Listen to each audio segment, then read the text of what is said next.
Epic Gaming Night is sponsored by Analog Gamer. Check out Analog Gamer for high-quality board game apparel. You can find Epic Gaming Night shirts and much more at analoggamer.com.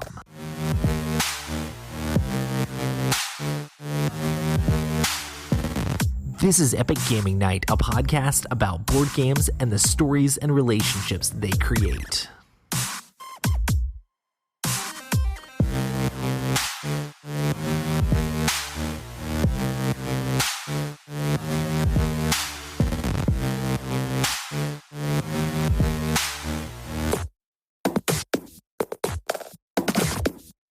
Welcome to the Epic Gaming Night podcast, a podcast about tabletop games, but mostly board games. I'm your host, Roy Canny, and with me, as always, is Matt,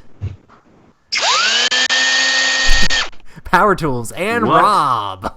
I don't know. I just wanted to do something different. Follow that? That was I don't really know. loud. Was it? I'm sorry. I don't know how loud it actually ended up being, but I'm sorry to all the audio listeners. I also got a drill for Christmas. I don't know if you got it for Christmas or not, but Nah, I've been meaning to. I got an HTC Vive, like on a Black Friday deal, and I was like, oh, nice. I should really mount the thing on the wall so I can use it, and I still haven't done it. Meanwhile, it's 2017, so It is 2017. Hype! It's a brand new year. The first podcast of 2017. You guys are so excited. So I excited. need a nap. Yeah, I know that feeling. I had to go pay $120 for a surgical consultation today, so that's fun. Wah, wah. But they're only going to take out 2 of my 3 wisdom teeth. Well, they just want you to come back later. Yay. Hey, are you going to videotape the whole, like, being on the No. gas? No. Be the best. I kind of am vaguely excited for just being really high. Oh, no. So I'm just like, something's going to happen, and it's probably going to be interesting, but I'm not going to remember or care. Literally the other So- day, I was just watching videos of people who had just gotten their wisdom teeth taken out just because they are crazy. Like, literally crazy. I saw one, and it made me so sad, but this poor girl was just, like, standing in the office on their way to leave, and there was, like, an aquarium, and she was just, like, Oh, sobbing. The fish are drowning or whatever. Yeah, the fish are drowning, and her mom's like, "Sweetie, no, they're fish." And she's like, "But they're drowning." And I was like, "Oh, She's like, we man. need to help them. They're drowning. She is gone." Yeah, Uh, stuff's crazy, man. Yeah, man. Awesome. But this is a podcast about board games. Today's theme is about the best of theme. So we're going to talk about all sorts of different themes for games and what we think the best ones are. But before we do that, let's talk about what we've been playing. Who wants to go first? I reminded Matt of all the games that we played. I've forgotten most of them. Again, after I just reminded you a few minutes ago? Man, I was playing Astroneers and was really looking at all the little bubbles that were popping up. It's fine. Don't worry about it. We played So what Adrenaline. you've been playing That's is a game. Astroneers. Okay. Yeah. We played Adrenaline, which is like a Quake in a board game form. Oh, yeah? It's good. Yeah. I don't really know how else to describe it. Rob and everybody was saying it felt a lot like Halo when we were running around picking up all the weapons and Yeah. slashing each Adrenaline. other. Yeah. It's pretty fun. What'd you guys think? I know I talked about it on, was it a couple podcasts ago? How I really enjoyed the game and couldn't wait to show you to you guys. It was good. I thought it was Yeah, fun. I actually I liked it a lot. It's one of those games that I now want to pick up sooner than later, because I did enjoy it so much. So I mean, I think that it'd could be my fun to game of the play week. a little bit longer, if that makes sense. Yeah, we were Or no, a playing. little short. Yeah. Yeah, we were playing in the like introductory. Hey, this is how you learn to play the game. Play with this many like deaths or whatever, because you can time Yeah. the game by the number of kills in the game. And we were playing with like the minimum amount, and you can make it play like almost twice as long as we played it for. So, yeah, that was a lot of fun. I did terrible in that game, but I still had a lot of fun with it. Yeah, we made it our mission to shoot you. Yeah, but it wasn't as much wouldn't- as shooting me. It was just the fact that I got guns that were pretty wimpy because I'm like, these are going to be really easy to reload, and it's really hard to do majority of damage on people when you have little bitty wimpy guns. And Yeah. and some people just did a lot better at hitting people hard, and it was pretty awesome. Like AJ rocked that game pretty good. That was pretty awesome. Yeah. I mean, yeah, he did a great job. Him and I were pretty close. He beat me by 2 or 3 points. So it was a Yeah. close game. But his gun was amazing. For those that don't know, I had a rocket launcher, which was awesome. And AJ had this one gun that you shot it into a room, and and it it would suck caused like people these in? pulse things that would suck everything that's in an adjacent room or connecting space into that space, and then it like does damage. It does damage initially when it gets shot in, and then after it sucks it in, it does even more damage. And that was pretty hardcore, being able to, one, not just damaging everybody, but then, you know, like let's say you're unlucky and you went right before AJ, you're now stuck in that same spot with everybody else, and you have a chance to get beat up because you're all stuck with everybody else in the same spot. So it was a really powerful gun, and it helped me a lot because then I was like a couple of turns after AJ, and so everyone's still grouped together for the most part. I just got the rocket launcher in the middle of the group. So yeah, Yeah, that is that was pretty good. pretty awesome. Yep. I like the variety of different weapons in that game, and the iconography is interesting because it's like pretty difficult to understand what's going on. But I feel like if you have at least one person that knows, kind of like has played the game before or like knows, they can easily be like, oh well, yeah, this is how this works and that's how that works. Yeah. The first time I played the game, like nobody knew what was going on, so we were just all like, what do these icons mean? But once you realize that each different color means a different player, and this means, oh, it's a space, or this means, oh, it can't be adjacent to you, and different things like that, it makes it a lot easier to read. And I think I only had to look at the rule book like once or twice when we played to like look up the different weapons, because people had specific questions about it. And before, we were just always in the rule book. So having played it before made the second time way easier, and it was a lot of fun. I like the fact that there's a huge variety in those weapons. Like, I had the Power Fist, and I feel like I could have done so much more with the Power Fist than what I was doing. But, like, if I had enough cubes, I could, like, go into a room where someone is, move a space, hit somebody, move a space, hit somebody again. And then, like, it had, like, 3 different actions where I could just move and hit somebody, move and hit somebody. I just had to spend a ton of cubes to do it. And I was always resource poor because I was just constantly trying to attack with my piddly weapons. But it was a lot of fun. Yeah, I enjoyed it a lot more than I thought I would. I mean, I remember when you were talking about a first-person shooter board game, I was a little iffy about it, but yeah, I definitely enjoyed it a lot more. It'll probably be a game that I buy this year. Yeah, I think it's interesting the fact of the resource management and trying to run around. You have to get cubes and get ammo to reload your weapons too. I mean, it makes it so you can't just run around, shoot. You have to like plan out where you're gonna go. Like Rob, half the game you're just like, we need more red cubes. Where's the red cubes at? Put more red cubes Well, I on had the to board. reload my gun because my gun was like double red cubes to reload. You have to spend cubes at the end of your turn to reload your weapons, and you can only spend cubes that match the color symbols that are on your weapon cards. Yeah. And I got a great gun. The rocket launcher was awesome, but it was double red. And that's pretty tough because I like a lot of the treasures that you pick up or cubes you pick up. It's like 1 red, 1 yellow, or 1 blue, 1 yellow, or, you know, it's a combination of numbers. And so to try to pick up a card that has double red cubes was tough because you don't want to spend your whole action just running around picking up stuff. You want to go shoot people. And so I was trying to have other people on their turns, hey, man, go pick up that card. Hopefully that the next card that would pop out would be like a double red cube. Not that I cared what they were picking up. I just wanted those yellow and blue cubes off of the map so I could get a double red. That's awesome. And it worked. I think every round except for the first round when I bought my gun, every round I was able to shoot at somebody. That's pretty awesome. Yeah. Awesome. Well, we also played Wiz War again. Don't talk about that game. This time we played with the Bestial Forces expansion, which added in Terrible. You don't like the That expansion? ended though. That ending. Lost. It was the way I lost. He It's Matt's fault. Yeah. smacked me in the face with the tail through a portal on the other side of the map. I mean, nine that was spaces away. And 9 squares played away. Wizard, 9 spaces is a lot. Like he metamaxed that the most that he could to then do a smack in the face, which Matt set up for him because Matt first turn. Oh, with war, Rob, take a bunch of damage. Boom. And so that was weak. Well, And then Here's the AJ's thing. Minotaur freaking beat me up some. And so by the time Roy was there, he had this awesome combo. And, oh, I killed Rob. That's the point. And, oh, let me drop off this treasure. Granted, oh, guys, did I win? I did have line of sight to you, so any basic line of sight spell still could have shot you. Just Line of because, sight works through portals. yes, yeah.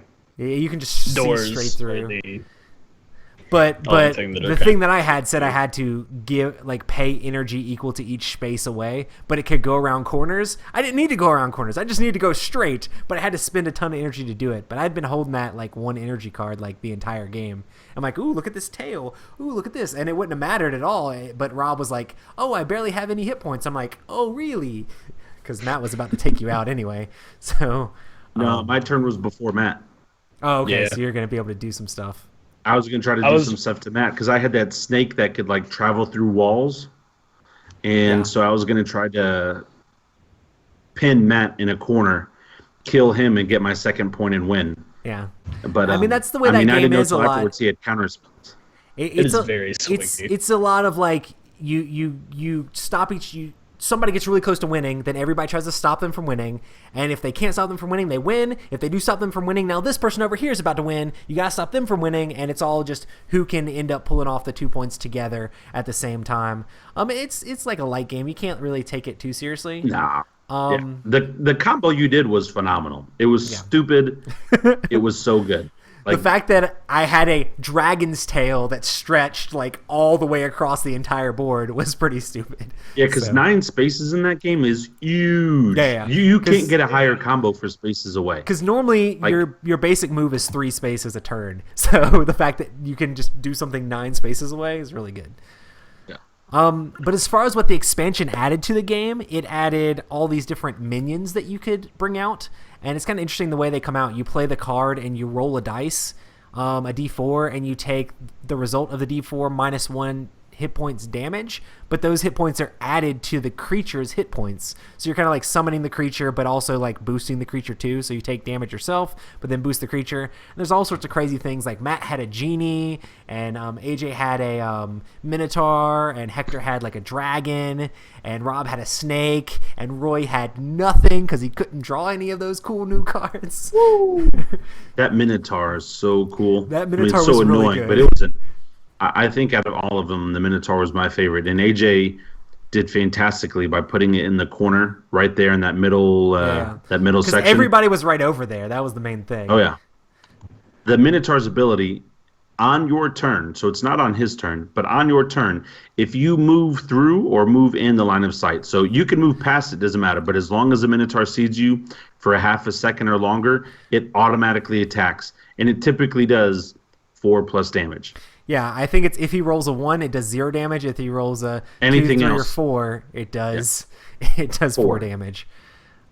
So that was kind of ridiculous. It was just there was a couple of turns where it just kept attacking people because we were all in that middle area. But I mean, the interesting thing is it can't attack on its own. Like he can't like make it go attack you. Like literally, you have to walk into its line of sight.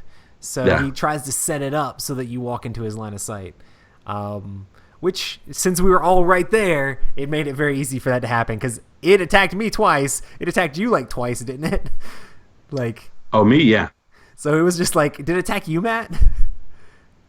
I don't No, think it so. only I don't think attacked I ever me got once. around.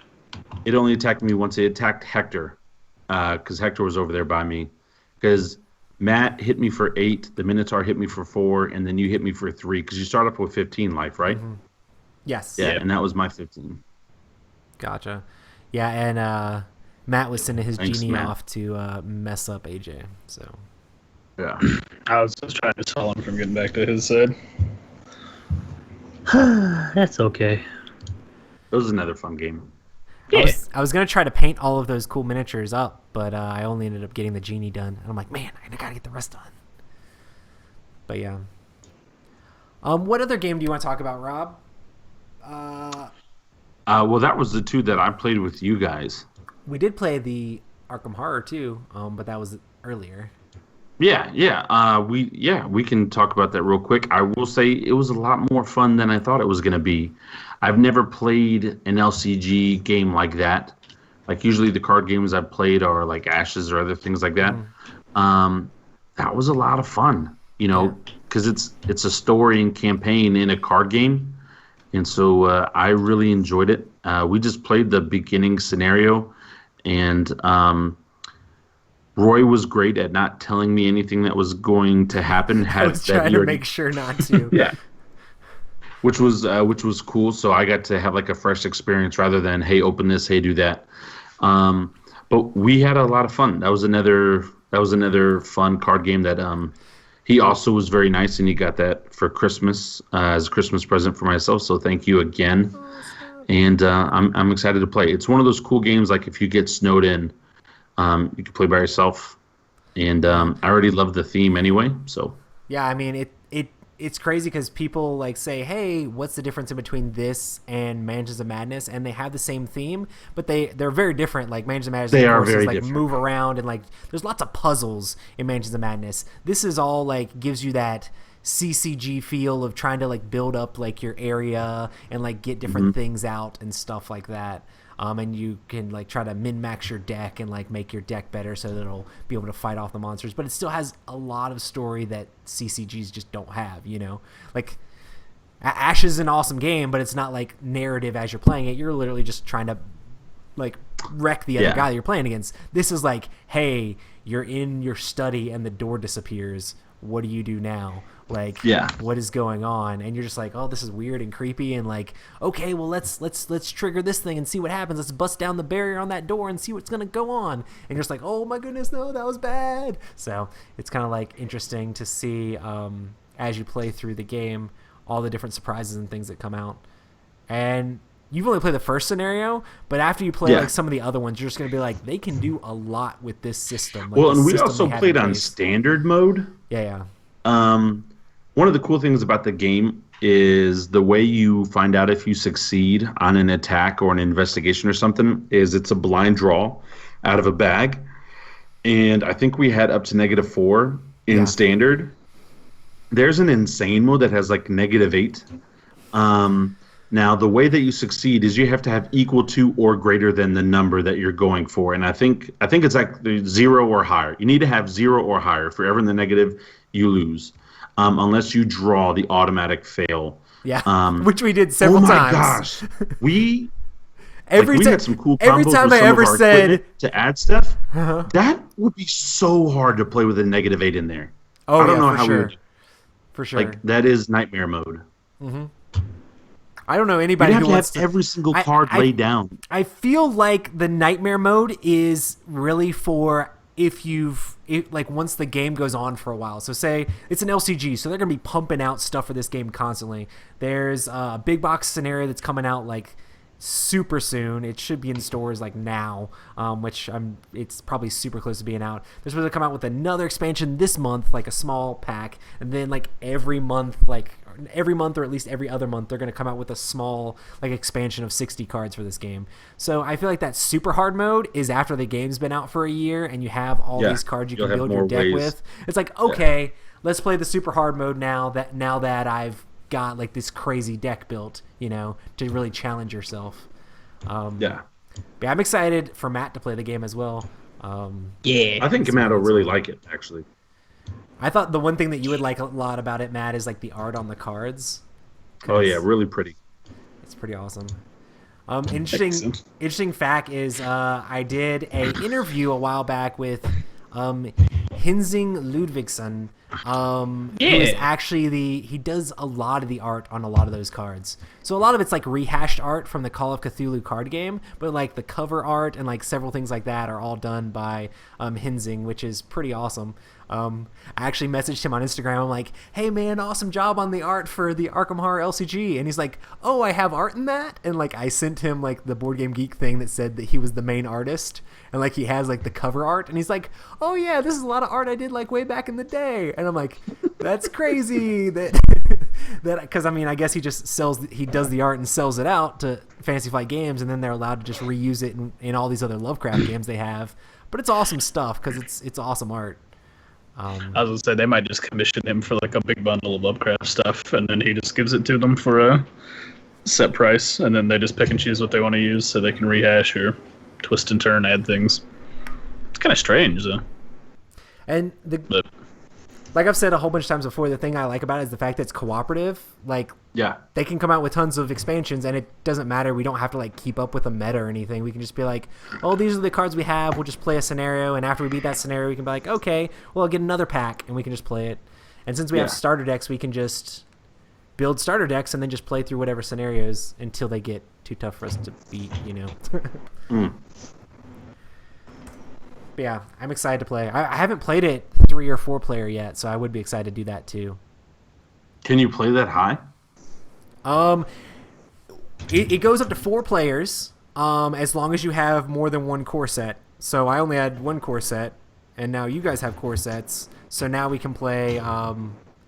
We technically have enough to play 6, but you know it doesn't go up to 6. You're not supposed to play that high. It goes up to 4. So as long as you guys like brought decks, and then I had a couple decks, we could play, you know, all together. Yeah. But yeah. Yeah. Awesome. Well, I guess we can go ahead and get into our topic for tonight. We're going to take a look at some different themes and what we think is the best game for those specific themes. I guess we're just kind of try to discuss it out and see if we can think if there's a definitive game that's the best for each of these themes. So the first theme we're going to talk about is one of Rob's favorite themes, I think. And that is zombies. I do love this theme. It is one of my favorites. So what are some zombie games out there? No, it's not what are some zombie games. It's what's the best theme for a zombie game. I know, but we want to discuss and try to think what is the best. The best. What are you thinking, Rob? I'm not saying it's the best game, but my favorite zombie-themed game is Zombicide. Makes sense. When I think like of zombies, the I want to wave of think that I zombies have more? a chance. And I like the wave of zombies. I like all the plastic minis. I like the fact that my enemy is just zombies. Like, I love Dead of Winter. I think Dead of Winter is by far a better game. But when I think of Dead of Winter, I think of Roy is my enemy. Matt's my enemy. People are The enemy. zombies These are other just here. objectives are enemy. Where Zombicide, it's just zombies. And so for the theme-wise, that's what gave it the edge to me. Now, stress level, Dead of Winter. But that wasn't the question. The question was zombie theme. And so for me, Zombicide is just so much fun. It's that stupid button smasher video game that you're going to put in a box, and now they have a medieval theme to it. I mean, a boomstick. That's really a shotgun in medieval times. I love it. So Yeah. that's what I went with overall for the zombie theme. Yeah, I definitely love Dead of Winter. As far as like zombie games go for me, I mean I like Black Plague too. Like we really need to play that again as well. Oh yeah. But I feel like if you're talking about zombies, like Black Plague, like medieval zombies, isn't Yeah. the same as Zombicide, like modern zombies. You know? Well, see, I'm saying Zombicide as all of it. I'm saying Gotcha. Black So Plague just mix it and all together. Zombicide. Well, because it's the same theme. It's just a different time setting. Gotcha. I mean, when you're playing Black Plague, it's still your objective is anti-zombie. Right. But You I know, feel like it's just- there's a difference in genetically engineered zombies as opposed to like in Black Plague, it's literally necromancers are like bringing zombies back to life, which Yeah. for some reason fits it a lot more fantasy-ish as opposed to like the classical, you know, Walking Dead zombie sort of thing. Mm-hmm. Unless Yeah. there is a necromancer in Walking Dead that I don't know about who's bringing all these zombies back to life, and that would make me watch the show. I would watch the show. Well, they haven't immediately. released yet how the whole thing got started.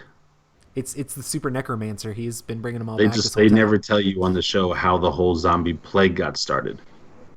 So, yeah. But for me, that was my zombie. Great Nice. games. If I were anybody, though, any listeners, if you were thinking about picking up a Zombicide season, Black Plague is a lot of fun. If you want one of the modern seasons, I would go with Season 3, rather than 1 or 2. 1 or 2 are fun, but season 3 has got the best rule set out there.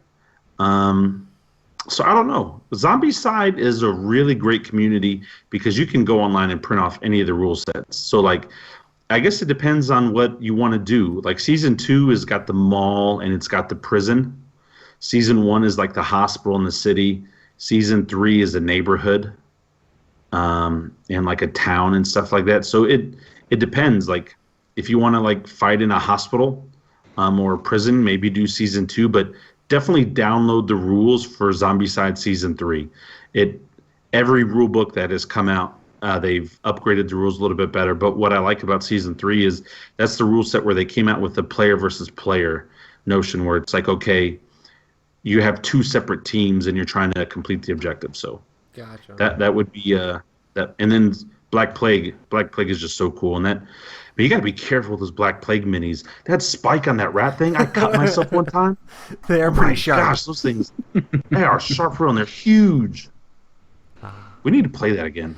Did you see that in the Dice Tower campaign, they're having a miniature for Eric Summerer called Eric Summoner, and it is a miniature for Zombicide Black Plague that's Eric Summerer.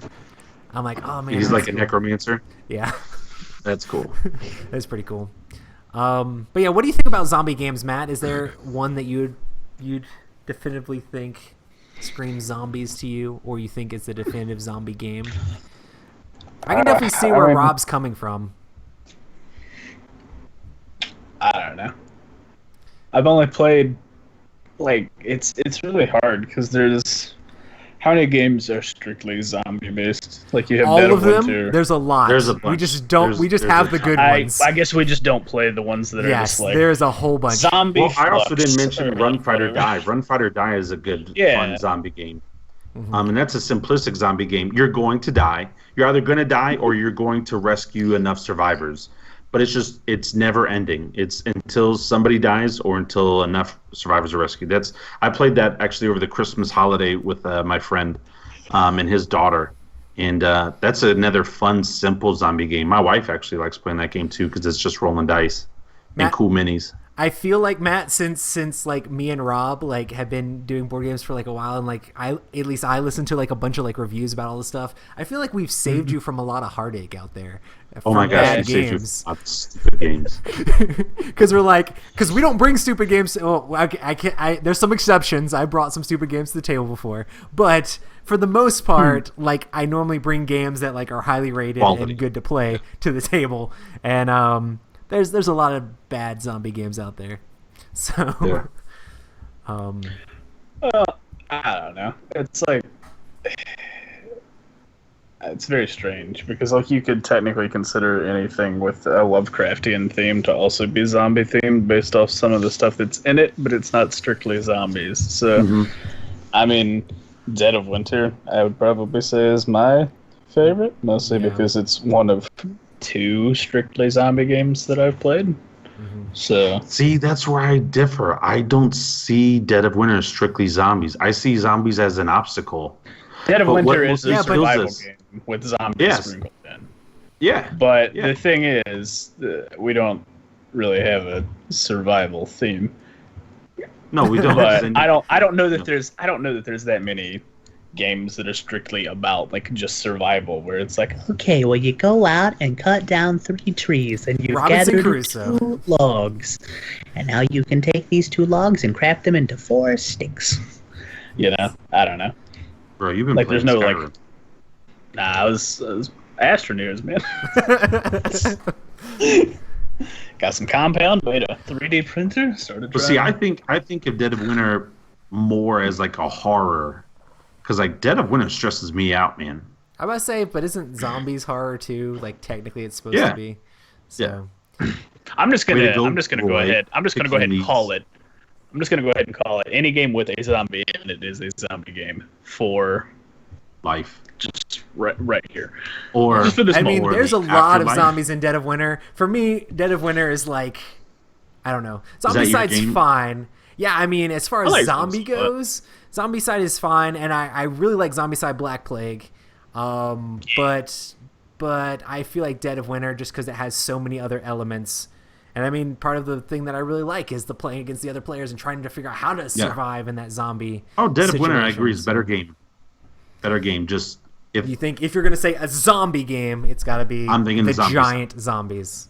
I mean, that's fair too. So yeah, bro, I have so many of those extra characters. I got Sean Connery, that's Nicolas awesome. Cage, Jason Statham. Cool. Well, our next theme is real world themes, which I try to describe to the guys as things that could like actually happen, not fantasy. Dead of Winter. It's the old MTV show. Dead of Winter The is real not world. real world ever. No. Dead of Winter could totally be real world. Zombies Yeah, are take not the zombies real. out. Take the zombies out and put something else in. It's fine. But that makes Dead of it not Winter the same on every thing. aspect of the game. Not really. Even zombies. Like, have you ever seen 28 Days Later? The whole rage drug? Like, Go- Go I go can like see Last that of Us. happening, and that's what makes Dead of Winter such a great game, is because it's real life scenario stuff. You're fighting for food, you're fighting for morality, you're fighting to keep people warm and to find supplies and medicine. Like, But that's way That's- more. That's not necessarily what's happening in the real world. When I was thinking about like police games, have you been or to Russia, firemen's bro? games, They are eating each other. police games, fireman games, like hospital games, like games that are like more I like knew you were standard. saying that. So My second game I put down was Deception, Murder in Hong Kong. just for like investigators just- and stuff. Well, the investigative, like CSI type of crime lab murder thing. People still murder, unfortunately, and so it's just one of those like, it's a real world thing, and that's not funny. I feel terrible now for smiling and laughing at that. But yeah, I put down crime investigation, and for me, it's got to be Deception, Murder in Hong Kong, hands down. I think It's a good choice. yeah, I definitely think that game's amazing. I think Flashpoint Fire Rescue's a good game about firefighters, and a good like introductory game. But I think if we're just talking about like anything, like being an investigator is pretty hardcore. Oh my gosh. Deception. So Yeah. awesome. Yeah. Matt agrees. Cool. It's just such a good game. Either that or Secret I- Hitler. I don't think that. This is where I just go like hardcore, and I'm just like, guys, but Agricola is a game about farming, and I that's mean, real world. You could totally. I was just so anti the show, like just how we do things. Matt, I you need don't to know. start playing all the heavy Euros so you can just be the contrasting opinion. I was gonna say it'll be funny because I'll start playing like a bunch of heavy Euros, and I'll be like, these aren't as bad as you guys think they are. Well, I mean, you've got this. I mean, I don't think they're bad. Rob does. I don't necessarily think that they're bad. I just think that they can They're just not be learned exciting. and can be broken. Right, yeah. Yeah. I want to have. Like once you learn how to win the game, and you may beat me every single time, that's fine. But once you learn how to win the game, all you have to do is try to follow that same formula every time. There's no luck or chance. I guess your only luck is like if there's a draft, yeah. make sure you get the right card. But besides that, if you know X combo works, go for X. And the person who's played the game more is going to win the game. Majority Every of the time, because yeah. There's no like, oh man, I need to do something tricky to try to fool them. No, you can't interact with the other players. So Yeah. you're set on this path. Don't mess up or you lose. So Yeah.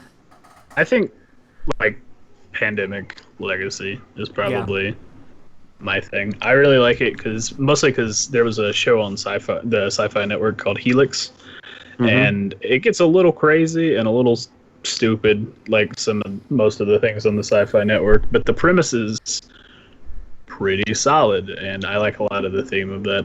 And it's just really interesting to look at it from like a virologist working for, the. I can't think of their acronym. FEMA, not FEMA. The other one. The one that's based out of Atlanta. Nope. Oh, the ACL. No. the disease Nope. control Starts center with or a C. something. Yeah. Yeah, CDC. There we CDC. go. There you go. CDC, Center for Disease The Center for Control. Disease Control. Yeah. Yeah, I just think that would be a very interesting. Yeah, I It's thought like Pandemic you would have definitely people who are be a good, solid, real world Searching. game. You know, you got. I hope it's not a real world game. I know, but mean, you tons have of like viruses. real world occupations. Like you have scientists. Yeah, but you're talking about tons of Okay. and viruses, Matt, that just like researchers wipe out and continents. Right, but here's the thing, though. EMTs Like, look and at stuff. what was it last year or the year before, the big Ebola scare, and now we have the Zika virus is just infecting tons of people, and it's like it's not as bad as it's portrayed in Pandemic Legacy, but it could easily be. Like, we have a lot of these things that are currently under control. They have shut down travel for a little bit. Right. Yeah. It's because we and have it's the like researcher and the scientist and the EMTs and all those guys are going out there and they're stopping it. I mean, there's Yeah. real life pandemic people running around trying to stop these diseases. So They're just very good at their game. they're just I'm they not. just It's they fine. like they have Z Garcia hired on their team and they're just always winning the game. So and when they lose the game, we'll know. That'll be for certain. Also, the person that creates the disease isn't Matt Leacock, so he's not nearly as It's not nearly as sadistic. harsh. Just So, random yeah. virus mutations aren't as bad as the mind inside Matt Leacock's head. Nice. Wouldn't it be great if they just spontaneously caught fire? Oh, Yeah. no. That Have would y'all be finished really- it? How far that are would- y'all away from finishing Pandemic I think- Legacy, Matt? We're in September-ish. I feel like the next getting- time we sit down to play, we'll probably blow through the rest of it. That's getting close. Yeah, I feel like you can feel in the game that it's sort of come into a close. Like, we feel like we're starting to get a handle on things, and not to spoil too much, but they're like Don't- sort of. I really want to talk to you in It's- private about some specific things. Actually, I guess I just can't. I just need to wait until you're done with the game. It's focusing things towards the end. Like, it's sort of saying, all right, cool. Well, you're running out of months, so this is kind of, we're building to the conclusion, is what it feels like. Watch it throw you like a curveball, and you're just like, what? Yeah, no, maybe Flip the they board. do catch on fire in December, and there's like an entire city that's just immolated, and it's like, okay, cool, this city's burnt to the ground. Do not ever come back here. There is nothing, and you're like, oh, cool, great. That would be kind of cool, actually. That would be really neat. Everybody just turns into the Human Torch, and all of a sudden, Kiev's gone. Awesome. Well, our next topic or our next theme is treasure hunting. So this one's kind of Yeah, we got to interesting. move faster. Or this is going to be like the For longest real. podcast episode ever. What do you think about Already at treasure 40 hunting minutes in. games? I was gonna say, I thought we were doing you pretty skipped- well, and then I looked at the skipped one? time. No. It's real Oh. world than treasure hunting. I wrote it down in proper order. Hooray!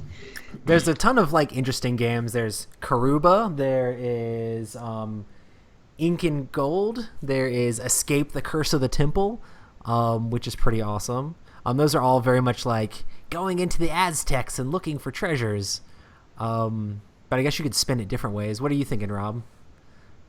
I want to see what Matt has to say about this one first. Matt gave a face. Man, I don't know. Treasure hunting specifically? Like, See, I didn't do any of what Roy just said. I Really? picked So something I'm else. definitely interested in hearing what you think about it.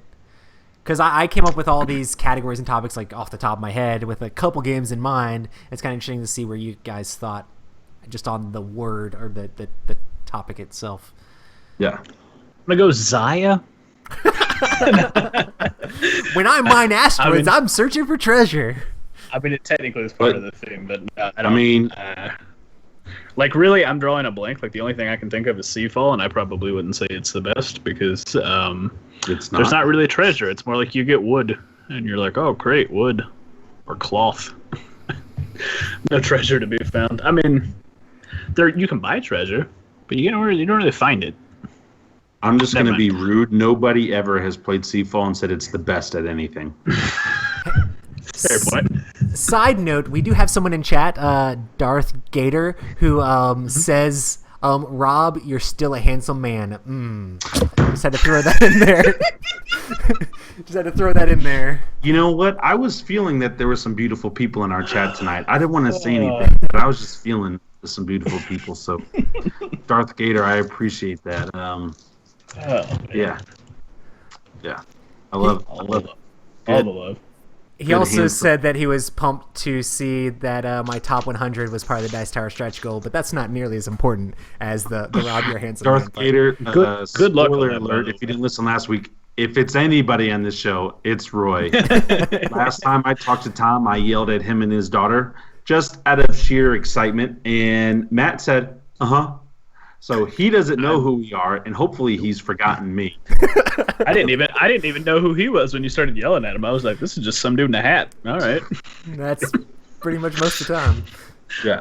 But it was funny on one of my other there was a collaboration video for the best of reviewing or week in review, and I had done a clip for that since I'm doing the reviews and everything. But somebody on there said something like, "Oh my gosh, Roy is such a dashing man," and I was like, "Wait a minute, this is not what is supposed to be said." I said this was not part of the joke. It's Doug. He comments on a lot of our different YouTube videos and stuff like that. But I was like, he's commenting about me now. This has gone too far. But if you're listening, Doug, haha. And Tom will eventually be like, "What's going on with this? Why are people commenting?" What is up with Epic Gaming and all their beautifulness? And then he's gonna he already knows who Roy is. He's seen him on the stuff. But then he's gonna meet Matt and I, let's say at Gen Con, and he's gonna be like, "Why are you guys lying? The lies, it's too much." Oh man. The problem is the more we talk about it, the more it's gonna happen. So it's just gonna be oh my gosh, every video now is just gonna be something crazy in the comments from people who listen to the podcast. Keep talking about how handsome I am. Yes, my self-esteem needs it. I would love it if people come into my comments and say, "Hey, Rob's a handsome man." That would be hilarious. Where's Rob at? He's the handsome one. Oh no. Yes, that's the next challenge. If you see a review of Roy doing a game, you're like, "Where's Rob at? He's a handsome man." Oh no. Please put. I'm gonna get questions eventually, and it's just gonna be because I've asked you "Hey man, let's do another review," and you're like, "Yeah," but nothing's happened. It's so hard. Now we're calling you out, Roy. I need to make it happen because we have to do another middle of the day sort of thing when the kids are sleeping. Because when I record those, when they're sleeping at nap 11 time. At night, no, not normally nap time, normally after bedtime. So, but yeah, I gotta make it happen when I can. But anyway, we're gonna do something. Treasure hunting. Did Rob ever say his treasure hunting? No, I put down quartz. That is a great one. I really like quartz because you're pulling out of the bag. You got the different gems. You're mining for the stuff, but you're trying to get treasure and stuff like that. In fact, I enjoyed that so much I did buy the game. Awesome one because you said quartz. Yeah, so that's what I put down. Matt, are you gonna say the same one I'm thinking about? Because it might actually win out as my favorite. I was gonna say Clank. Yes. Yeah. Have you played Clank? As soon as he said quartz, I was like, "Oh, that's brilliant." I didn't even think about that. Clank is great. Yeah. I was also gonna say Doodle Quest, just because I really couldn't think of anything. It's got coins. It's fine. Oh man. But yeah, the Clank. That's yeah. Yeah, because you're literally going down with deck building, pressure luck style. It's like infiltration-ish, but you're going down in, trying to grab treasure and come back out, and the deck building in that game is really awesome and lots of fun. I need to play Clank again. Clank was a great game. Trevor, if you're listening to this, bring Clank back over. There's just something magical about loading up a bunch of your cubes or whatever the little tokens you have for your noise in that bag, and then shaking it and handing it to somebody, and they pull it out and they're like, "Dang!" Yeah, because Dragon hit me. The main Clank mechanic in the game is there's different cards you can play and different things you do, and they give you Clank, which is noise, and there's a dragon that's roaming around, I guess, the cave or whatever. And as the game progresses, you'll draw more and more cubes out of the bag. And whenever you make noise, your color cubes go in the bag. And whenever you pull your color cubes out of the bag, you take those as damage. If you take too much damage, you die. So the more noise you make, the more likely the dragon is going to come and kill you. So I think I have played Clank. Yeah, are the cubes really small? I think they're just normal sized cubes. But it's like a deck building game with a board, and you're literally trying to go down and fight off goblins and pick up treasure and get different things, and then you're trying to run back out. And once somebody runs out, then the game starts to progress faster, and you're trying to get out before you die, basically. Would you say Dracon is another? I mean, because you are. Yeah, I mean, the point of it's going to get gold. It's definitely a very fantasy treasure hunting game, but yeah. Yeah. Cool. They're all pretty awesome. So. Well, we spent 7 minutes on that topic, so on to the next. Awesome. The next one is horror, What do you think is the best horror game for the horror theme? I know exactly what you two are gonna say, and I'm gonna be different. So, Well, the one that Well, it is the best. the one that I want to say, probably say it for another category. So, because I don't know if it's the best horror game. Oh, for me, it is. I'll just go ahead and say it. Mansions of Madness. yep. No game have I played that has ever stressed me out or scared me. And I will say this, Mansions of Madness First Edition. Because when you see those cards and they have the tentacles and you don't know what it is, like the app makes it fun and cute, but there was nothing to me when that game first came out and I was like, crap, you know it's going to be something bad, but like what bad is it? Like that freaked me out. I remember one time we played late at night and when we got done playing, we we're like, let's just play something like happy. Because it was like a really dark theme. Like we had to go kill each other. It was like really crazy stuff. Now I'm just like picturing you guys just like at the table crying, like happy No, stuff. we weren't crying, but like when we were playing, we were all like really quiet. Like, hey, I'm not saying anything. You need to go to the bathroom? Nah, I'm good. I don't need to go. I'm not leaving the light. There's darkness. I was gonna in the say, hallway. I think that's what we need to do one night is like really late, like sit down and play that where it's like fully done and have some like Yeah, you really can fully creepy ambient submerge yourself. music and like play like by candlelight. Yeah, I've wanted to in play somebody's some basement. games like in the dark. I don't know. Yeah. Like not Let's with do that. all the lights up. We'll do that. We'll do that soon. We'll go up to the cabin, and we'll play like in the middle of nowhere, in the middle of the woods, where you have no cell reception, and we'll just play games about people going to cabins killing people. We gotta watch we gotta watch some like horror movies first so we can like really get like terrified and then move on. I can't do that, man. I can't. Like No, I can't. man. Did you ever okay, watch so Cabin in the I Woods, went- Matt? Still haven't. That no. movie was Get awesome. outta here. It's not on Netflix anymore, so that's why I haven't. That movie's so fun. The I remember, not to get too far off topic, my favorite's Betrayal at House on the Hill. It's great, It's but pretty solid. my story is I was at we used to have a cabin in like rural Virginia, like way in the woods. Like couldn't have cell phone reception. Like you had to like literally scale to the top of a mountain to like in order to get your cell phone to work. And so we were there. Everybody left. It was just me, my girlfriend, and my stepbrother. And we were like, okay. And he's like, guys, let's watch this movie. And I was like, okay. And I think it was called like The Others or something. I don't know. It was like Yes, with Nicole three Kidman. people. Maybe. I don't know. Yes, and they're like the sun can't be exposed to light. Okay, no. This is something different. Old mid-century, like, and they're all dead. No, this is something very different. It was a home invasion film. But one of the guys is I'm just wearing gonna like a keep freaking burlap out. burlap bag for a mask. Yeah. Oh, Like, that was based on a true story, terrifying. bro. It was on their Yes. honeymoon, and the couple gets murdered, and they're messing with them. Gosh, that's so messed up, man. Liv And so Tyler's meanwhile, in it. we're yes, and we're just in this cabin in the middle of nowhere, and we get That's done with that, and dumb. I'm like, great, cool. I don't think I have enough guns here to make me feel safe. Like this is, yeah. Anyway, that was my story. But that's the mood I want. Some candlelight, some like just terrifying. Don't look out the windows. Close all the curtains. I do Now think let's sit down and play Mansions of Madness. I think Lovecraftian horror is good, but I think it's kind of interesting because since I've like listened to so many of the books and like even like playing the Mansions of Madness scenarios and stuff, I guess I mostly play from the Keeper's side when playing Mansions of Madness. It might be a little bit different if I was an investigator when I played, but since I know so much about the theme, like when I play Shadow over Innsmouth, the whole time I'm just like, oh, this is just like the book. Like the whole time that's what I'm thinking instead of Like thinking, Cthulhu's oh, going to this come is out in real creepy. life, and you're like, oh my gosh, you're Cthulhu, and your origins are such and such. It's a pleasure to meet you. And he's just going to Exactly. eat you. That's what I'm thinking. You're like that person who's like the really big fan of Disney movies. First time going to Disney World, you're like, oh my god, there's the princess. But Just Betrayal at really House on the excited. Hill has like all of the horror movies like jammed into one game, which I Oh, think yeah. is solid. And I'm super stoked. I got the expansion for it, and I'm super excited to like actually play the expansion for Betrayal at House on the Hill. So hopefully we can make that happen soon. It's definitely a top contender for a horror game. Yeah, and I mean, a lot of people complain about it being like, oh, sometimes it can be broken if things happen this way or whatever that way. But it's really just about the story. Like, I think too many people are just like too concerned about winning or losing. In games like that, it's more about what happened in the game and like how can you spin the story that happened in it. Yeah.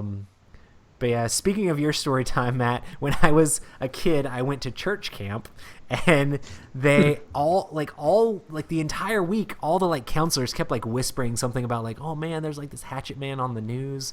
Like, there's Shut this, like, up. Hatchet Man coming. That's so mean. I know. Well, this is like when I was seriously like 8. Like I was super young, and they're like, oh man, there's this Hatchet Man, like he's in the woods. The very last day of camp, they made this giant like thing out of the Hatchet Man has come, and they rounded all the kids up and like in the middle of the night and put them in like there was like these train car caboose things that were like the cabins that we were staying in. They were like remade into cabins. They put us all in one of them, and then they just made out this dramatization of them like screaming and yelling and banging on the side of it, and like people falling in there with like ketchup all over them, like pretending like their arm was cut off because they had it like up in their shirt. Roy. Like, ah! I was so mad. Like, because I was like That's so crying. extreme. I was crying so bad. I think that's why I would like to apologize for all the Christians. We are not represented by that Jesus camp that Roy went For to. sure. You don't I was talk gonna like A say- that. lot of crazy things went on that camp, and it's hard to remember because I was 8.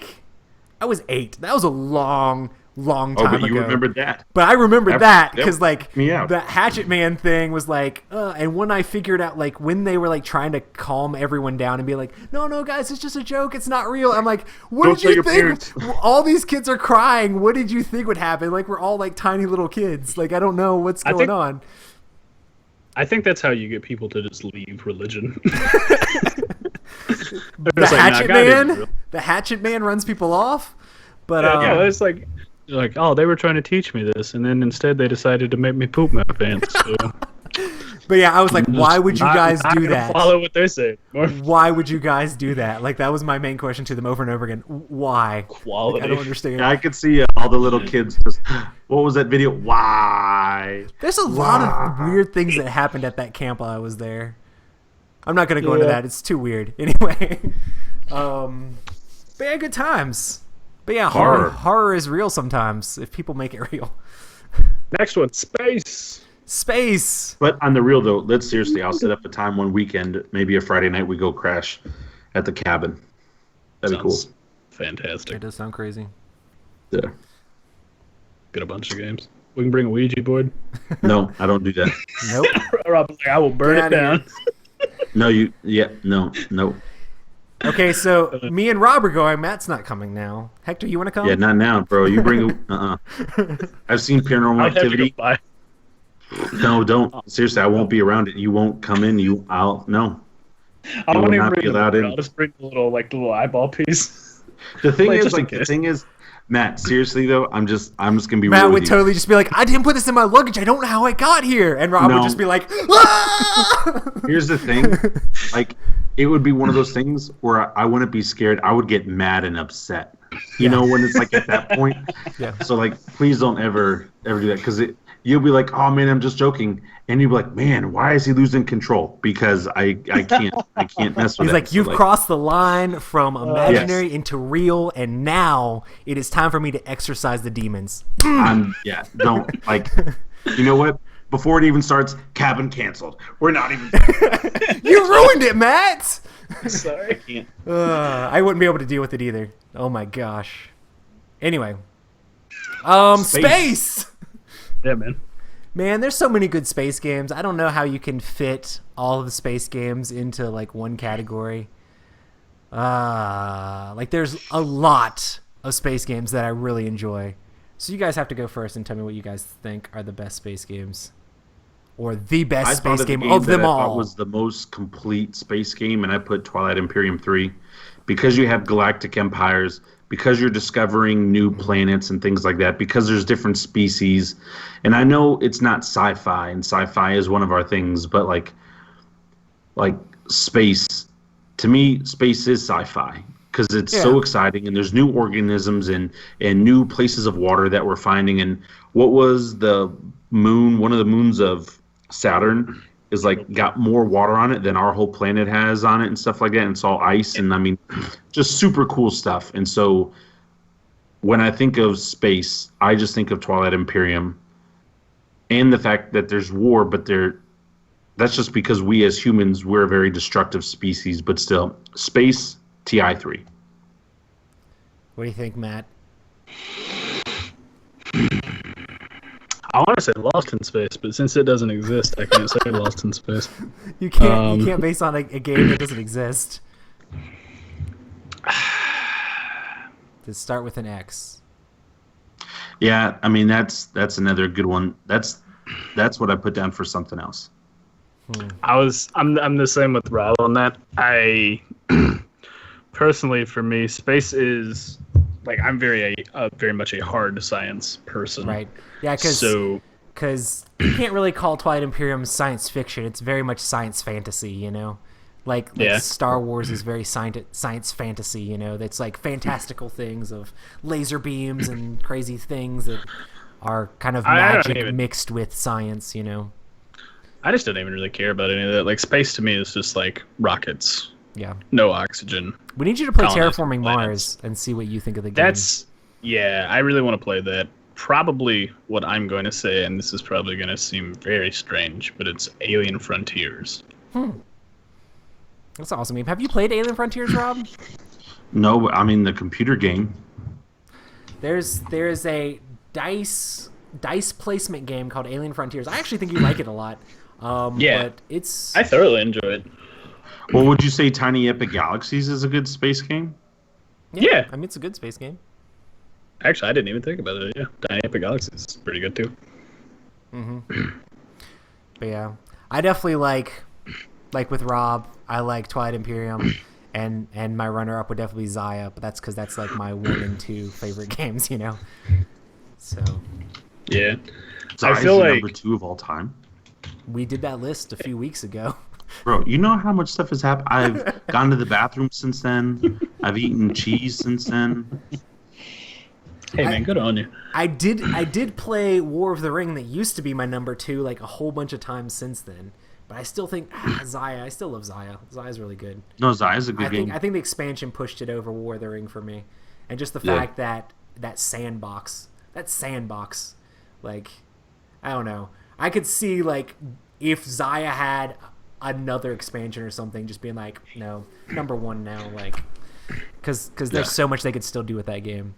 So yeah, I feel like one of the reasons I like Alien Frontiers so much is simply because of the artwork. Because I don't see very many other games that like take on that sort of Silver Age type approach. Like everything in that game feels like it's like from like Barbarella or Forbidden Planet, or like a lot of those old. All the different territories on the planet that you're trying to take over have like different sci-fi author names and stuff on it, which is pretty cool. So, what was that game where you're trying to collect resources so that you can colonize, or not colonize, but land something on a planet, and then everybody's fighting for position on the planet because it gives you resources? I don't. Are you talking about Alien Frontiers? That is very much like what you do in Alien Frontiers. Yeah, you're landing on the planet, trying to get the different abilities. That's exactly the game I'm thinking about. Guys, my favorite space game is Alien Frontiers. I just had what's that other game where, Alien Frontiers? It's not for resources, it's for abilities. So, like, there's different special abilities that will allow you to get resources better, allow you to manipulate dice, allow you to get more ships and things like that, depending on where you land. But it's only whoever has the majority there. So if you end up taking it over, you steal that special ability from somebody. I had a brief stroke and for some odd reason combined Alien Frontiers and Race for the Galaxy in my head, and I was like, these cards don't make sense together. And then I was like, I'm thinking of this game definitively. So which do you think's better? Race for the Galaxy or Alien Frontiers? Alien Frontiers. Alien Frontiers is a lot simpler. Mm-hmm. Awesome. Cool. Next one is a big one, and we already know mine and Rob's answer because Rob may have already said it once, but he might have changed his mind. Anyway, Lovecraft games. So Lovecraft horror. And this is a category just because there's so many Cthulhu games out there. So what do you think is the all-time best Lovecraft game? Rhino Hero. Boom. Bro. Manchester Madness He second sticks edition. his horn up in the air. I love it. I've been going first for a while. What do you guys go first? Definitely Mansions of Madness Second Edition for me. Like I talked about this in like my favorite games or my epic games of 2016 like lists that I did on the Dice Tower. I feel like Mansions of Madness is like the definitive Lovecraft game now, just because like it does so much stuff well, and it feels like when you're doing the whole globe-trotting thing in Eldritch Horror and stuff like that, that's interesting and stuff, but it doesn't feel as much like Lovecraft as that like down-to-earth in like a location and spooky stuff is going on and weird things are happening and you're trying to investigate and figure out what exactly is going on, because you know it just feels a little bit more interesting and hopeless as you're wandering around the mansion trying to figure out things. Same, but I think the same for me mostly because I haven't played that many Lovecraftian games. Like for instance, I haven't played Arkham Horror. Like I personally would love like a small scale Lovecraftian themed game that's like closer to time stories than there is they came out with Sherlock Holmes Consulting Detective, which is like a very, very narrative game, and they made a Lovecraft version of that. Oh my gosh, I can't think of the name. People who are listening to the podcast are probably screaming the name right now. Anyway, there's a Lovecraft version of Sherlock Holmes Consulting Detective, and it's supposed to be very good and very like Lovecraftian as you're like playing through, and like it's very story based, you know, and you're trying to solve the different things, but it's like you have to do it all in your head mostly, because I think it's mostly just reading like narrative and stuff like that, you know, and trying to solve things. So I've also heard good things about Pandemic Cthulhu. I've heard good things about that game too. A lot of people were saying it's better than regular Pandemic for them, which is neat. Mm-hmm. I want to pick that one up, and I also want to pick up Iberia. Yeah. Pandemic Overload. It's too much. Well, Iberia is, you're not globetrotting. You're like in a town or a city or something, and it's like real life stuff. It's like you're almost like in a hospital type of a thing, and you're trying to fix people. And then Cthulhu, I wouldn't put it as the same as Pandemic, because even though it is, you're trying to stop the Cthulhu from rising, it's not the medical type of game like Pandemic is, where it's more like the Lovecraft theme. So Mythos Tales is the name. Thanks, Darth Gator in chat. Darth Gator, that's a handsome man. That is a handsome man. But yeah, Mythos Tales. It was like right there on the edge of my brain. Hold on real quick. Darth Gator, are you from Louisiana? Is it Gator, Gader, or Gator? Gader. Oh. All right, are you from Louisiana? Are you from Florida? Just answer that first. Let's go on. Let's continue. Whoa. Mansions of Madness. It's just fantastic. Next one. Yeah. Awesome. The next one we shoved in here is Vikings. Is there a better Vikings game than the one that Blood we all Rage. talk about? Next. There's no contender. Champions of Midgard is great, but there's no better Vikings themed game. It's greater because he's a teacher. Hey. Okay. Grader. That's my reading on the fly live. Woohoo! Yeah. Awesome. Thanks for the info there too. But yeah, Vikings. There's Champions of Midgard, which Blood is Rage. awesome, but Blood Rage freaking owns it. Blood Rage. It's the best Viking themed game out there right now, because it's everything that the Viking stand for. They're all about Valhalla. They're all about glory and going on quests and killing each other. And Valhalla is wake up every day, kill each other again, and then go talk about, man, you see how I killed you? I mean, It's very mythical Vikings. It's I was going to say it's a very fantasy Vikings. I mean, most of what the actual Vikings were just defending territory and exploring stuff by boat. but do you know that's what they do in Valhalla? Like, that's what they believe, that they would go fight with their ancestors in the courts during the day, and then at night they would have like a big celebration. Yeah. And then they do it again. So they wanted to die, to then go die daily, to then go drink daily. So here's the thing. Like, you have to die in glorious combat, and then the Valkyrie have to come down and pick you up. And when you do that, you go sit before Odin and Freya, and then they pick where you go. So you can either go to Valhalla, which is Odin's domain, or you can go to Folkvangr, which is Freya's domain. So you go to like this big field, and you can hunt and play outdoors for the rest of your days. If you're not hardcore enough, you have to go play outdoors. It's like, I mean, if you're a really good a hunter or outdoorsman and stuff, that's just Freya would probably prefer you in her domain as opposed to. She doesn't want the that rowdy make bunch sense? in there, though. Yeah, I mean, it's fine. It's typically the loners, the people who pray to Melora in D&D, or I can't think of what her name is in the Elder Scrolls games. But yeah, it's just So what's the fun next little thing? fun little Nordic myth breakdown for you. So squarely, we agree. Blood Rage wins Vikings always. Mm-hmm. Hands down. Dystopian future / cyberpunk. I haven't played a lot of games like this, but I'll say Infiltrator, or Infiltration, that card game that's like kind of in the Android universe, and you're going in there and you're trying to steal from the corporation and trying to get past the guards and all that kind of stuff. It kind of almost reminds me a little bit of Mirror's Edge / Android, because you're trying to scale the building and go to different levels on the building and get the information. So that was the best one. I have enjoyed playing that game. You guys played it recently. It's a good game. So I don't play a lot of cyberpunk games, but I wish there that's was a what I lot put. more, because I really enjoy the theme of the whole hacking stuff. Android Netrunner's amazing, but of course that's like more LCG, and like that game ran away from me.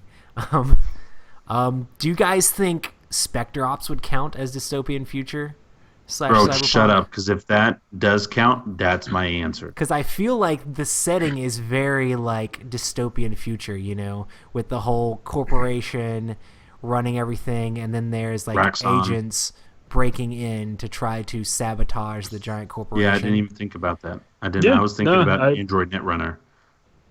Yeah, Spectre Ops. And I mean, I don't know how much it is like strictly cyberpunk, but I feel like it's definitely dystopian future feeling, Yeah. But yeah, and it fits that whole same sort of theme of breaking in and screwing over the corporation, which is what so many cyberpunk themes are. The corporation has gotten too big and it's taken over things, and it's time to sort them out.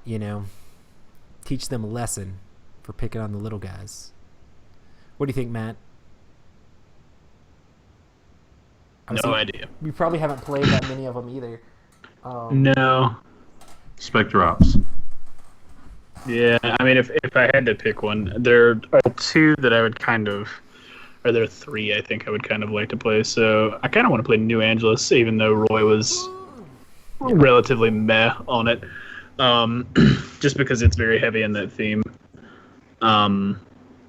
There's another game that I've What's that only murder heard of. one based in that universe? Yeah, Android itself is very dystopian, and that game feels like it's. I mean, it's cool, like the stuff that's going on in that game, and we need to play that at some point. But there's just so many rules. I was gonna say I want to play Android, and then the last one that I'm thinking of, I've only heard of, but it's called. Is it like Tokyo Angel? Maybe. I'm pretty sure it was based off an old manga, like a long time ago.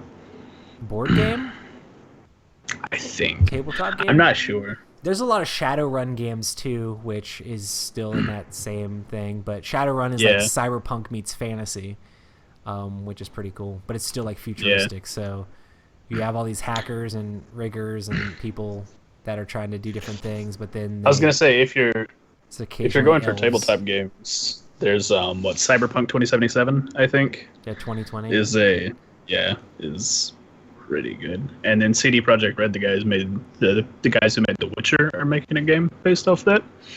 So I'm just as hype as I can be. You're talking about the video game. Yes. No. Yeah. The video game, that Cyberpunk game, looks amazing. I mean, no idea when it's coming out, but Supposed to boy, be am next I year. hype. It's so interesting because like when all of these like the cyberpunk setting was made, it was like made about like the time frame that we're pretty much That we're right in. now. Yeah. So I feel like we're getting very close to that sort of. once VR hits it off, it's going to be more. But Well, guess yeah, I mean, but, you know. corporations have to take over, We're pretty close. Don't they Pretty already? close. I was gonna say we are very close to that, but I mean, AI is already out there. Yeah. No, like for real. Like IBM released AI in the internet. Did you guys not hear about that story? It's fine. No, it's not. It's like freaking crazy. It's all right. It's fine. Do you know what I'm talking about, though? So IBM No. created this AI, and it's a generic blank AI. And before they released it on into the networks, they sat down for 2 weeks with like the top doctors of the world in cancer. And for 2 weeks, these doctors came in and talked with this AI. They just sat in front of the screen and talked with the AI, and they talked all about cancer. And then they challenged the AI to evaluate 300 million cancer patients, over time. And in less than 2 weeks, it was like 11 days, the AI successfully diagnosed all 300 million and told them how they could have saved over 50 million of those people, and how the doctors misdiagnosed over 200 million of the patients. They're like, you could have saved 50 million more, and you just misdiagnosed 200 million of these. And then AI, a week after that, released it. So it's out there now. Well, the thing about that is it's a learning That's machine. crazy. It also has the ability to 300 be wrong. million medical cases, Matt, in 11 days? Yeah, that's fine. And to completely diagnose. So it had to learn cancer.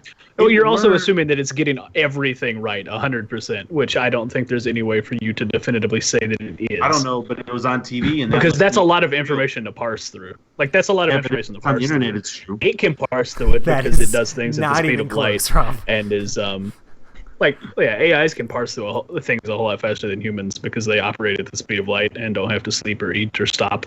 So they can go a whole lot faster than we can. But I just, that Rob. That's a handsome evil. Can they do Anyway. things past what they're programmed to do? Like They're not programmed to do Self-program? anything. It's an intelligent being. They just sat it down with these doctors to see what it would do about the cancer thing. And so, like, it can learn whatever it wants to learn.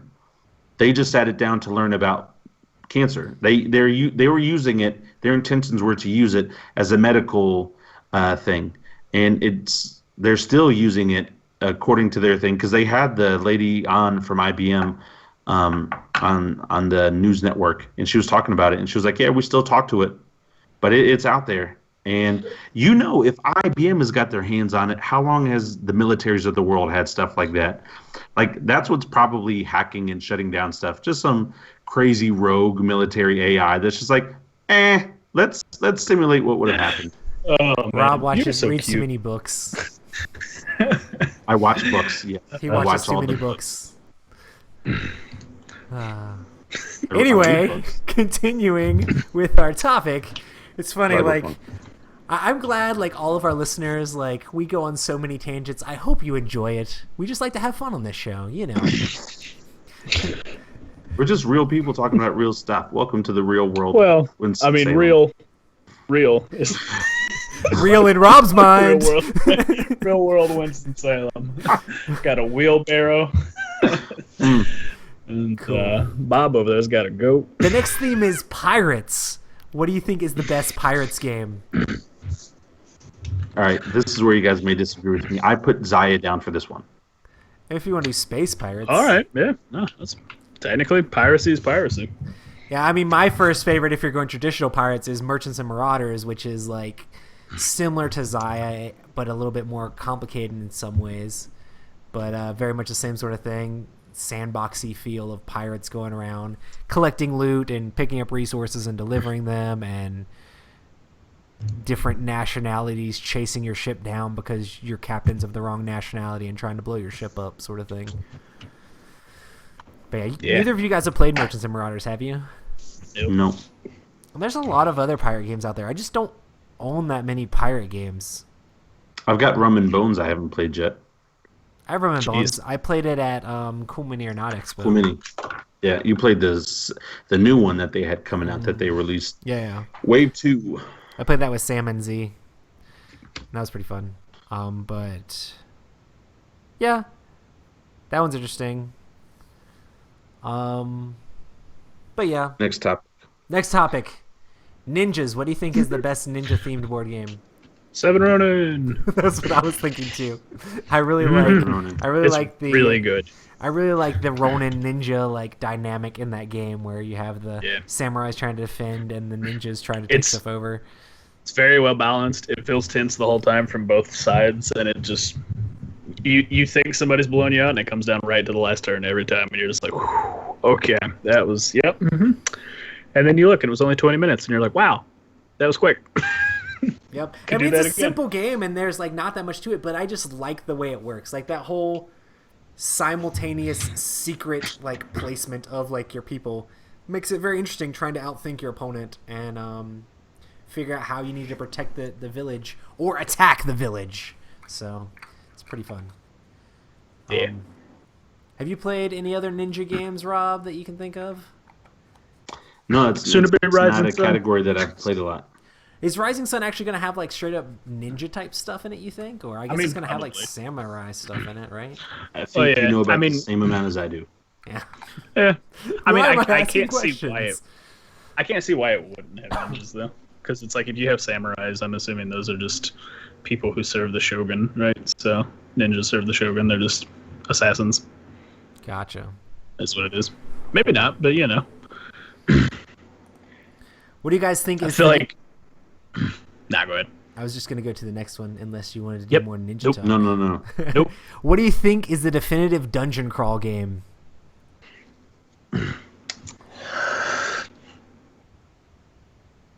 There's a lot of good ones out there.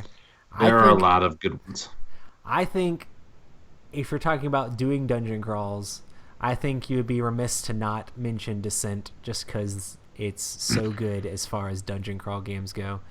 And it does basically like D&D type stuff minus out the actual acting out role-playing stuff and just turning it into a dungeon crawl where you're going through a dungeon trying to complete different objectives and trying to collect your treasure and then go back to town and get more treasure and then go back out into the dungeon and fight some more stuff. So it's very dungeon crawly. Yeah. That's what I put down overall. Even though I really like Level 7 Omega Protocol, and that's a game that I want to play again. That's kind of dungeon crawl-esque, crawlish, but yeah, really, really enjoyed that game. What do you think, Matt? I'm gonna have Mass Mora eventually, but I don't think that's like the definitive dungeon crawl. I think that's more like silly dungeon crawl. Dracon's kind of silly dungeon crawl too. So I was gonna joke and say Pathfinder the Adventure Card Game, but I don't like that game. So it's sad because I had that game and I played think- it. I played it a bunch, and then I played it with you, Matt, and you ruined it for me, and I traded it away. I'm sorry. No, it's just I like was just like I just realized just- every time I play that game, it's exactly the same, and I'm just like I'm kind of bored of this. So it just left me wanting to actually play D&D. So that is a I problem was like, with in the time it Descent took me to as play well. this game. Yeah, I was just gonna say 5-minute dungeon, kind of a dungeon crawl. That is definitely pretty awesome. It's it, definitely an abstract thing. It doesn't turns fit it the, on its like, head. Or mechanics of welcome to dungeon the crawl. or welcome to the dungeon. Oh yeah, that's good too. Oh yeah. Oh, welcome to the dungeon. What was I gonna say? That's one of the problems I had with Descent is like the first time I played Descent, I just can't like I was still a D&D player, and when you play Descent after playing 4th edition or playing any like D&D, you're just like, but wait a minute. Why is there not more story? Why can't I just do anything I want? It's very like constrained, and you have this much movement and do this, and you can't just say, and I want to run up that wall and kick that torch into that goblin's face and watch him set on fire, and then I'm going to take this oil bucket and dump it on him so he just goes more on fire. Like, you can come up with crazy things in D&D, and like in a board game, it's not as open, you know? So having DM'd and played so much Dungeons & Dragons going straight into Descent, like was kind of not a good experience. But after having been away from Dungeons & Dragons for a long time, going back to Descent after playing so many other board games, it's like, this game's solid. This game's pretty good. It's just a lot more limited than open role-playing, you know? Yeah. Which makes sense. Cool. What do you guys think about time travel theme? Time stories. Yep. There's no other game that's as good. Literally the only one I can think of. That's Yeah. time travel as well. But I mean, there's things like Tragedy Looper and stuff like that, which is time travel.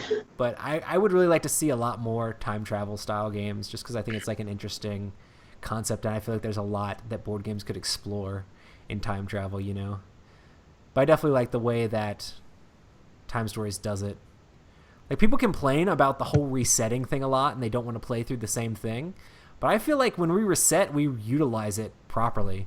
Like, we don't go back the exact same path. We don't go reset the exact same way we did it before. It's like, okay, first run, information run. Second run, more information run, and see how far we can get. And, like, every single time we run, we're like, but we haven't gone over here yet. Like, we want to see the entirety of the campaign. So we're not, like, speed running it. You know, we're not trying to find the quickest, shortest way and get it done as fast as possible, even though that is part of it, trying to win. But we still want to, like, explore the game as well. So it's kind of interesting to go back and talk to people, or maybe talk to a person with a different person, like with a different character, and see how things turn out. There's a lot of interesting things in that game. I think it'll be interesting with just the stuff they can do with it from a narrative perspective. So if they come back out with a another expansion that takes you back to a place in time that you've already been, and you go back and everything's like different again, and you're like, whoa, what happened That here? would be awesome. Like, that would be really cool. I think it would be just neat to see what they can do with the whole thing, because what they've done is really create a good base work for building not only just this game, but something else. I think it'd be cool if they released bigger campaigns. I say that knowing that a game takes us 4 to 5 hours to complete. Yeah. But I would love to see like a really big one where it's like, I don't know, instead of having the 4 squares of map, you know, it's like bigger. It's like 9 Yeah. or 16 or something, and you're like, them to come out okay. with Time Stories Big Box. Like, hey, Yeah. man, this is Time Stories, but, like, huge. That would be, Or it's like that would be really you end awesome, up- actually.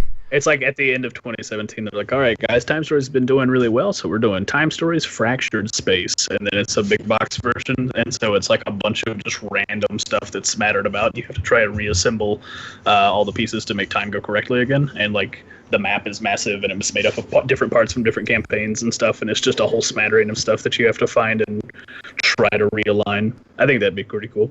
I think it'd be really cool. I don't know. Hey, Space Cowboys, call Matt. Listen to this guy.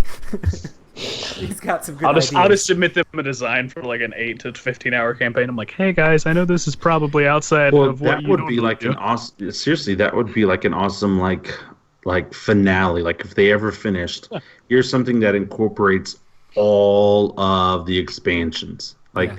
the ultimate final expansion. Got to get them all. What, You got to fix. what if it literally was like, hey, go get item from this Yeah. deck in this Well, see- expansion? What? Yeah. That's what I'm thinking. It's just like you come out with a board that's a little bit bigger, and they go, okay, cool. Well, if you have these expansions, get them out, because guess what we're playing with? The rest of everything you've had. Yes. You know. And then if you keep tally of all that stuff, it's like, cool. Here we go, everybody. We are Yeah. now entering the Infinity Wars. Yeah. Good times. Nice. Awesome. Well, these next two are the super generic, like super popular ones, but straight up sci-fi. Is it going to be different than other games you've said before? What do you think is the best sci-fi game overall? If I Somebody had else to go guess, first. one of you is going to say Star Trek Ascendancy. One of you is going to say either Star Wars Imperial Assault or Star Wars. What's the other one? Rebellion. That's real popular. I don't know.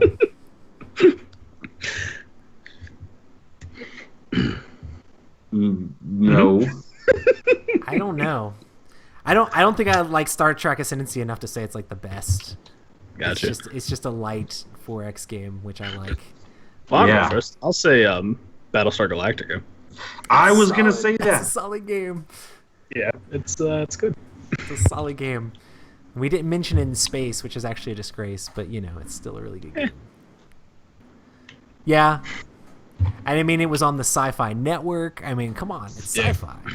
Yeah, I was actually gonna put that down as my, that's what I'll show you. That's what I've written down as my game. I wanted to say Dark Moon for space, but I haven't played it enough to really say. Well, see, no, for me, it's more Battlestar Galactica because it has all the elements of sci-fi. Yeah. You're in a futuristic world, you're fighting robots, and you're traveling to different areas to try to find resources. Like it is sci-fi, because it's like science. Where Roy talking earlier about Star Wars and stuff, that's like sci-fi fantasy, which it really kind of is. I think more scientific stuff as Battlestar Galactica, even though Star Wars is so much more advanced in a lot of areas. I don't know. To me, I think of more fantastical stuff for sci. Yeah. So anyway. Nice. Yeah, I totally agree with you guys. That's an amazing game, Battlestar Galactica. It really. Three-way tie. That is like shoehorn my answer in. No. I mean, it was great. Like for some reason, I didn't think of that, and I mean, I did not honestly. What did you put down? I didn't put down anything. I just wanted to see what you guys thought about most of these topics, and then just see what I could come up with. The next one is fantasy. What do you guys think the best fantasy game is? This one I struggled with. I want to hear what you guys have to say. I mean, I'm pretty sure that my fandom has blinded me, but my favorite fantasy game of all time is War of the Ring. Just because, like, Lord of the Rings is fantasy to me. Like, that is the quintessential fantasy, and I love the whole story of that and being able to play it out in your own way in War of the Ring, as there's hordes of different fantasy monsters, orcs and balrogs and trolls and Nazgul, like demon men flying on wraith things trying to attack you, and you've got your mismatched group of fantasy characters trying to save the world. Is awesome. So I definitely like War of the Ring as a giant epic fantasy war game. So, but there's so many other fantasy games. There's so many fantasy games. Yeah, I couldn't come up with a good one for this one. Like, Yeah. I don't have a good answer. There's just really a lot that I like. Mm-hmm. So, yeah, I'm going to have to, like, bow out on this one. What do you think, Matt? There's so many. I'm gonna say Time Stories again. Just because you Mostly think that because it just does a really good job with theme for me, no matter where you are. So it can be high fantasy like Lord of the Rings, but conversely it can be a fantastical version of 1930. Mm-hmm. And Dude. it just does a very good job encapsulating that. The new scenario is out. I don't have it, but like it just. Or is came it out? It just I was gonna say, came out. Like I saw. I saw a that it review was for on. it. They I saw posted that it was out on their website. So I was looking at it on Cool Stuff because they have Seafall on sale, and I was sitting there going, "But should I spend $40 to play it with the people I'm playing Pandemic Legacy with?" I mean, if it's like 25, done. what are you Or talking 40, about? Seafall. Oh, Yeah, Seafall's tough. yeah. wah wah. I think I'll pass. I think it'll be lower in a couple of months. That'll be fine. That's so bad. Yeah, it is what it It's is. $25, like, and it's still not worth it. Yeah. Nice. Well, I Womp guess the last question here is: if you had to pick one theme to be your favorite theme, what would that theme be? Man, I would probably.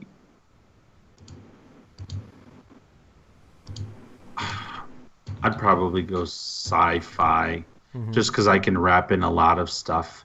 Like I could have my dungeon crawler like a level 7 Omegan protocol. I can have some mystery murder stuff. I can have the big space battles. I would have to do that.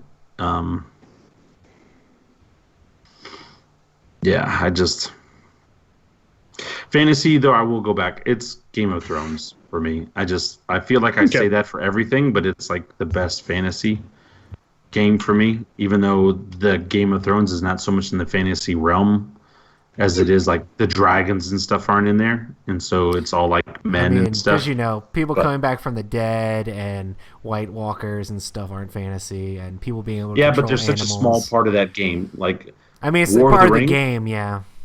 Yeah, it's a small part of the game. But anyway, I just love that game. But anyway, sci-fi. If I had to only choose one, I think there's more sci-fi games that I like compared to any other game. Any other type of game. And see, I could put a bunch of Risk games in there that are sci-fi. Because it's sci-fi theme. And if we're going to go off of your very first, anything with the zombie as a zombie, then sci-fi. Yeah. Yeah. I agree. I mean, I really like fantasy stuff, but I feel like sci-fi and space like edges out for me for some reason.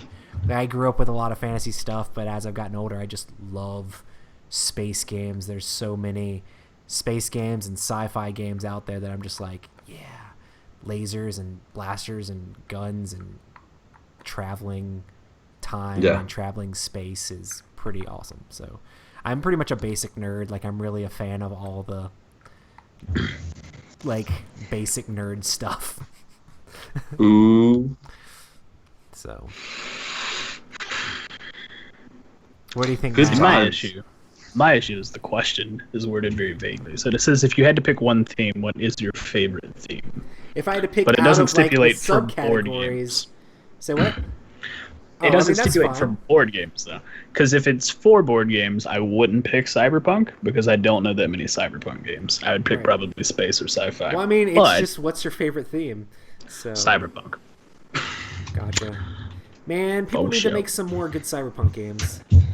Maybe I Yeah. should work on the game I was making, but it was simple. I wasn't really making Man. a game. I always say that. Blade Runner, Ghost in the Simple Shell. sells. Have you ever heard of a game called Codenames? It's the most simple game out there. It's Telephone, the board game, and Come on, it's man. yeah. Clearly yeah. haven't played Happy Salmon. I love Happy Salmon. I played Happy Salmon. That recently. game's is so awesome. simple. No, but I would Yeah. I would argue that Codenames is simpler. Guess what I'm thinking? Carrot 2. Okay, maybe rabbit and vegetable. That's my thing. Mm-hmm. Happy Salmon, you got to run around and do other stuff. So like, Yeah. it's simple, but it takes a little bit more. Codenames is one of the most simple games ever, and it's freaking awesome. Yeah. Yeah. It's so awesome they created an adult version. I And a don't know if picture, that's man. awesome in itself, but okay. No, but I don't think that version is awesome in itself, but I'm saying it's so awesome that the success that it's had, they have a picture version, they have the adult theme version, they have the normal version. Like, that is pretty crazy when you see that simple game go across different platforms, because it's the same game 3 times. Yeah. It's like, so you never That's- see an adult themed Carcassonne where it's like, and this is the Yeah. red light district right beside the Yeah. wheat field. Yeah. Cards Against Humanity started that junk, so Well, I don't like Cards Against Humanity, but I'm just saying, like, if you have a game... Anyway, I don't want to get into that, but Codenames. Simple makes money, man. I should bring over Codenames After Dark, and we should play it. I want to see what your opinion is on it, because I don't Probably think won't it's be as that bad bad. as... I don't think it's as Nah. bad as Cards. I think what it does that makes it inappropriate is it makes you say the words, because it's just a lot of innuendo words, and it makes you be like, penis too. Now I gotta write explicit for this whole podcast because you said that word, Matt. Really? I mean, it I is know. I was Edit gonna say that. it is. It's the technically correct term. No. It'd be very different if I was using So some anyway, slang. that's our podcast. where, Exactly. So this has been a podcast, guys. Thanks Yeah. so much for checking out the podcast. We stream ahead. these at Tuesday night at 9 p.m. Eastern Time at youtube.com/Epic Gaming Night. Make sure to check out our t-shirts at analoggamer.com/Epic Gaming Night. Make sure to hit us up on Twitter, Instagram at Epic Gaming Night. Make sure to check out reviews and videos on the Dice Tower, Favorite Game Friday, and other things like that. And make sure to hit us up on all of our other social medias, iTunes and Facebook. Thanks so much for checking out the podcast, guys. Let us know in the comments for the YouTube or hit us up on Twitter or Instagram and let us know what themes are your favorite themes and what themes we missed, because we didn't have time to go through every theme possible, but there's a lot of other themes out there, so make sure to hit us up. And also let us know your favorite listener. Like mine is Darth Grader right now. I'm really loving Darth Grader. And so that's going to be a new segment of the show. Rob's Darth favorite Grader, if listener you're of the out there. week. Darth Grader. So, yeah, it's going to be a new segment. It's coming. It's going to be really hot. A lot of beautiful people where we're going to wear turtlenecks. And Roy promises to mispronounce your username. And Yes. Thanks, guys. You guys are awesome, and we'll see you next week. Boom shakalaka, cinnamon sticks, and bunny rabbits. Laying pipe. Land pipe is what they do in oil companies, but I like to eat Lucky Charms cereal. Peace. Yes.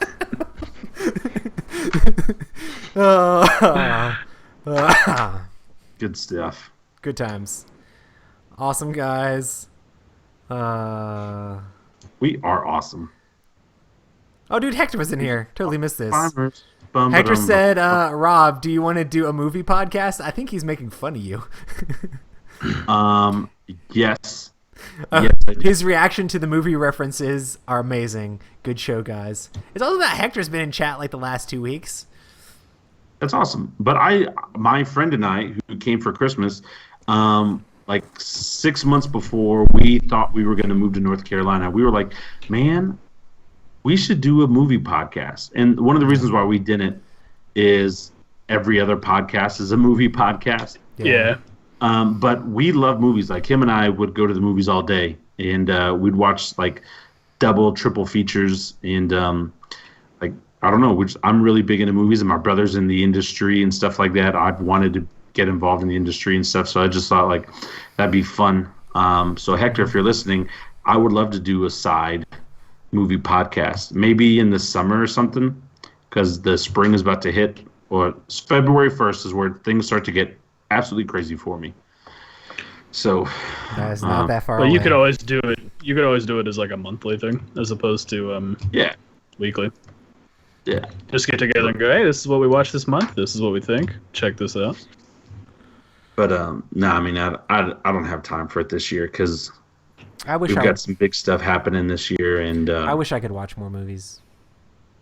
you could I just live just do like me. I Go just to live- bed every night at 3 a.m. because you watch the movie starting around midnight. The problem is I I go to bed at 3 a.m. because I stayed up recording review videos. So Yeah. I'm just trying to do other things, I guess. Yeah, I go to bed at 3, wake up around 7:30, and I'm super productive. It's great. Okay, guys, thanks so much for checking out on YouTube. Make sure to smash that like button and subscribe. Sorry, that's what other YouTubers say. Anyway. That's how. Never mind. Don't smash it. That's. I was just making fun Boom. because they're all making fun of that. Anyway, talk to you later. Peace.